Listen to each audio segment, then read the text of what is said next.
sun is up, it's a beautiful day. My beginning will be as bright as the sun. Come, won't you come along? And it feels so bright, it's like luck is raining on me. Go and follow your heart, doesn't matter how far. There is so much love to give, something's telling me this time. Baby, baby, now I know. Baby, baby, gotta go. There is so much love to give, something's telling me it's right. When you came to me, oh I knew it's you, yeah, boy. The one who showed me now and forever. No, you'll never be alone again. All day, all You gotta see this. Good morning, all my beautiful friends out there in YouTube land, and welcome back to the Hewitt Homestead. I'm Devin, and you've joined us on our 11 acres of raw land that we are hand carving into a working homestead, guys. Before we get started today, I had to come out here and show you how amazingly beautiful this place is. Guys, we are so blessed to have this place, and we're so blessed to have you guys joining us on this incredible adventure journey that we're on. Got the sunrise coming up behind me. I hope you guys can see that.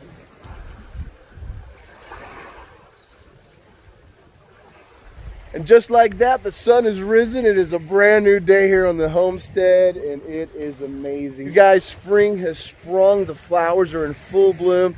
I'm gonna walk you around, show you some stuff. Watch.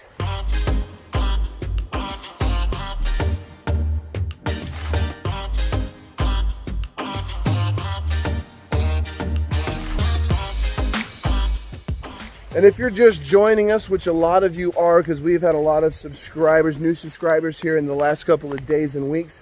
And just to get you guys caught up, if you haven't gone back and checked out our old videos, so last October, so it's been 5 months, 6 months now, we sold our home, got rid of a lot of our stuff, and moved out here, bought this land, got an RV, moved out here onto this beautiful piece of land right here on the river.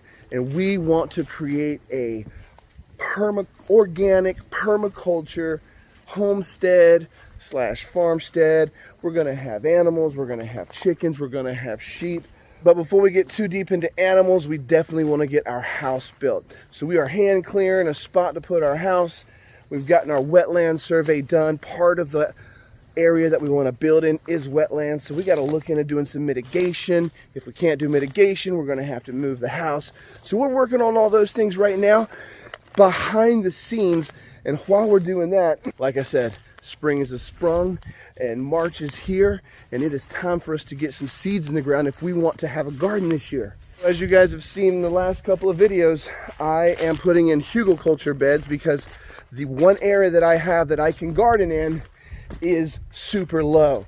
So I've collected a bunch of rotten sticks, rotten wood, loaded it into this low area, and I've gotten 2 loads. I've purchased 2 loads of topsoil, which I was surprised wasn't that bad. It was only $150 for an entire truckload full of topsoil with some decent, organic matters in it. Now we're going to need to amend this and add to this and start composting and feeding that soil every year, but also it's going to be getting fed from deep within by all of these rotten woods, logs and branches and stuff. Well, good morning, baby. Did you get dressed up by yourself again? No. No, did somebody help you? No, sir. Didn't help me. That time he put this on me. Yeah, but you put Yeah. your jacket on all by yourself this morning. Well, Yes, if Jack Jones had slapped me. we're going to get started real soon. Just got to find my shovel and my gloves.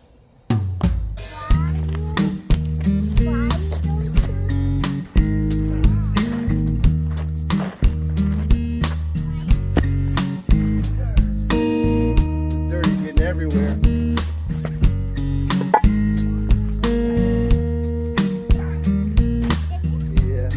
When this dirt gets on you, man, it gets in the finest crack of your skin. It's hard to get out.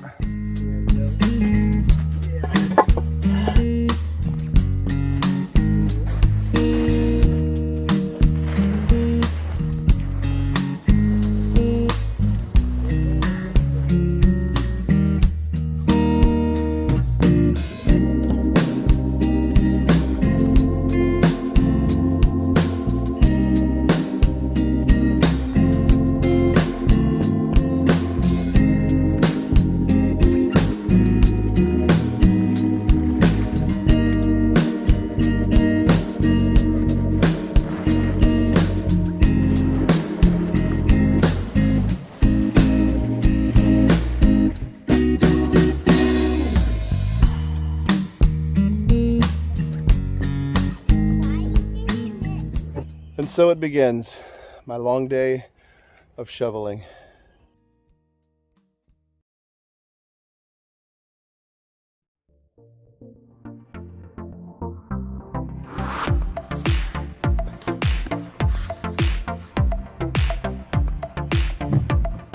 I really do enjoy the physical labor.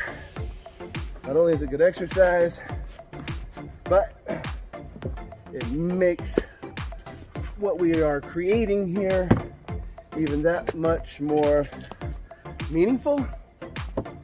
To know that we're doing this, most of this, by hand, with good old-fashioned elbow grease.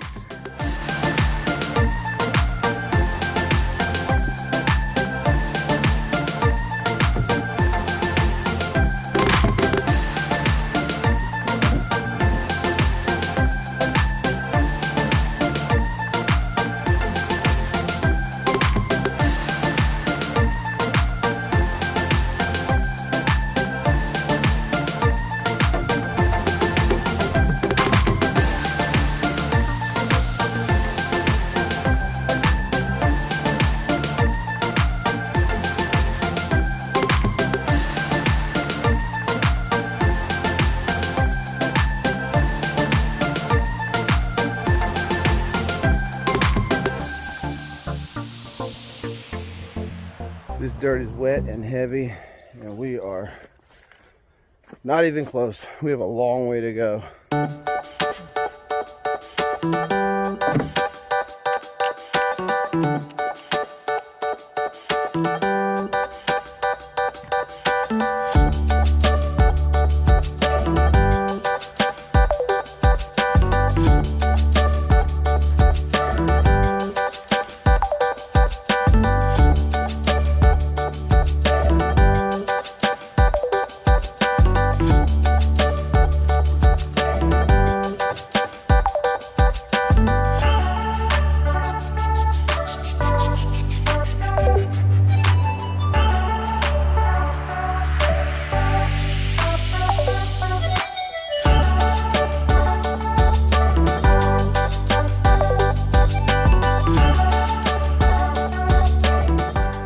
I gotta take a break. I'm gonna go pick up little man Skyline from school, and then we have another project that we are gonna work on. Something very, very important to the mental health of me and my wife, and really my kids too. All right, so we are back from picking up Skyline and our trip to Home Depot. Got me some special little nuggets here because we got a special little project. So time for a little bit of a backstory here. Since we've been in this RV, we've been taking our laundry to a laundromat to wash it. And it's actually not a bad laundromat. Hanging out with the locals is actually kind of fun. But it is expensive. It is like $5 to wash and $5 to dry. It's like $10 a load. And every week or two we have like 5, 6, 7 loads of laundry to do. That's like 50, 60 bucks a week or 2 weeks. I'm not sure exactly. Catherine could tell you the exact numbers. She's the one that's been doing it. So I went to Home Depot. We kept our washer and dryer when we left the house. I just don't have any way to plug in the dryer. The washer, yeah, we could wash here, but here in Florida it rains so much and it's so humid, your stuff it doesn't line dry. Not very good. And then it starts to smell that moldy smell. We don't like line drying. Anyways, I got a brand new dryer cord, and I am going to sacrifice the end plug, and I'm going to attach it to this 4-prong 30 amp 250 volt, which is exactly what the dryer needs anyways, 4-prong twist and lock, because this will go into my generator, and then I can run my dryer off of my generator. In the meantime, I'm gonna make this. It should work just fine. I watched several YouTube videos on how to do it, so I'm pretty much an expert.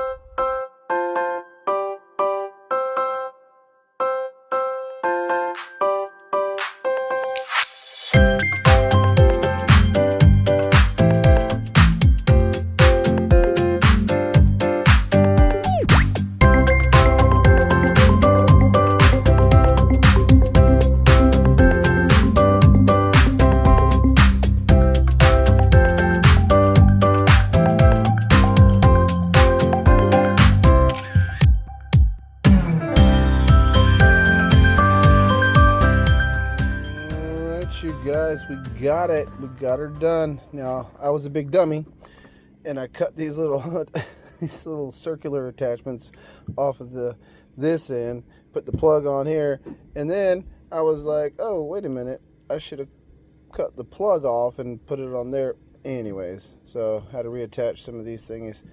No big deal. And now we've got a 30 amp twist and lock 240 volt cord for our dryer. We can hook this thing straight up to our generator and we will be good to go next time we need to do laundry. Just going to set this right here in the shipping container on top of the washer there.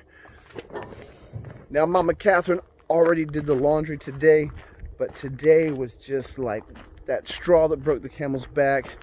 It was just like when we spent $60 to do laundry. I was like, what are we doing? What are we doing? So $30 worth of parts, and we can have our dryer hooked up.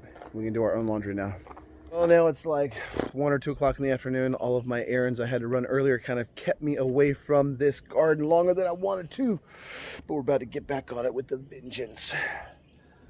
It's getting a little warm. The sun is out. I'm definitely going to get a tan today. We got to get this done, guys. Let's do this. No more dilly-dallying around.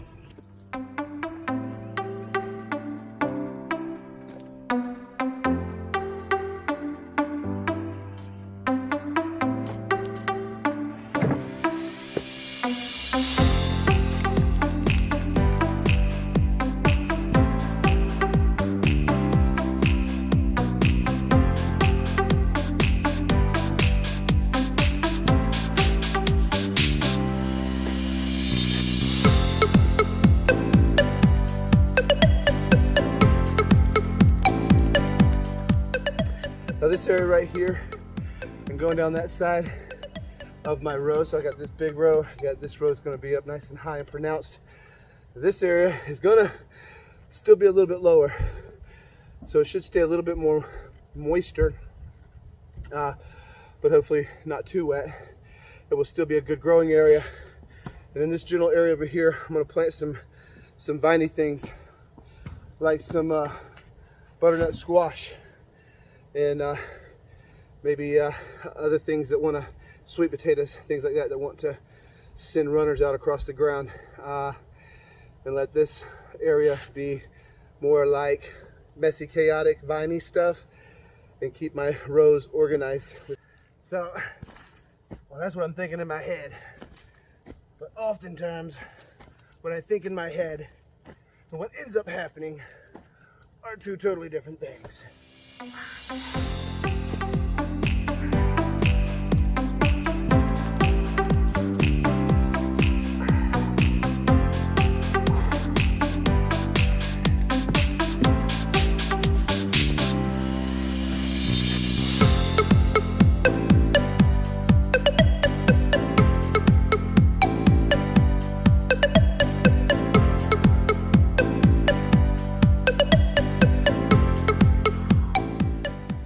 We're getting there, guys. We're getting there. We will have this pile done before I quit tonight, and probably started on the second pile.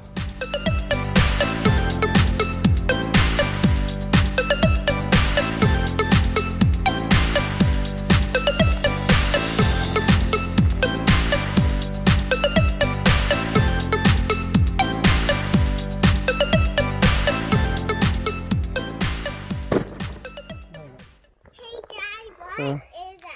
It's electric netting. What's electric netting? It's netting that goes around your garden and it keeps the cats out. And the raccoons and deer, hopefully. This stuff does not weigh hardly anything.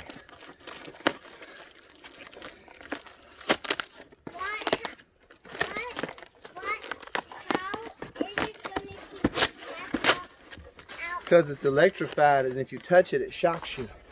And so if the cats touch it, they'll get a little shock. And they won't like that. And they will say, hey, not going to do that again. No. It just scare them.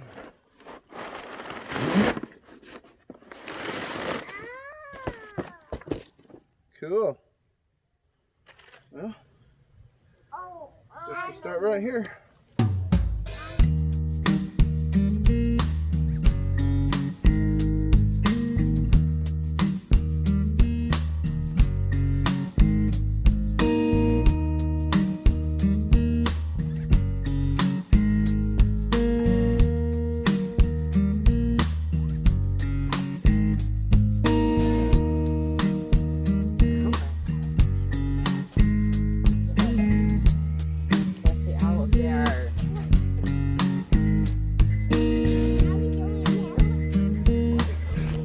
All right, now I just got to find my old Energizer and figure out how to hook this thing up.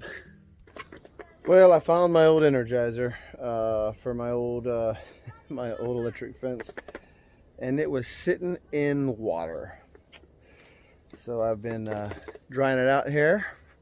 Don't want to plug it in until it's completely dry. There's a chance that when I plug it in, if it's completely dry, it could start working again. I've done that before with things, but if I plug it in wet, it's probably going to fry something. So we will not be energizing the garden tonight, which means I will probably have cat poo in there tomorrow. I'm going to put these tarps back over top of the things, and hopefully that will help to deter them somewhat. I don't know. We'll see. Might just have to clean out some poo tomorrow when we energize. But I like it. I like this netting. I wish... Hey, baby.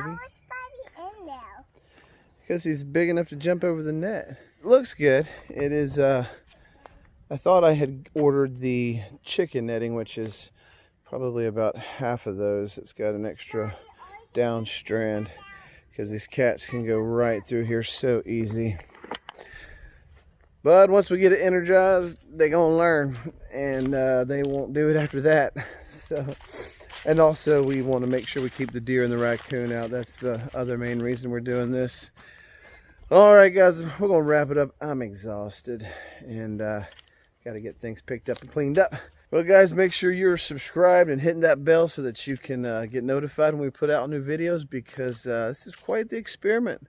And it's interesting to see what happens with it this year. All right, guys, we love you. Y'all take care. God bless. Bye-bye.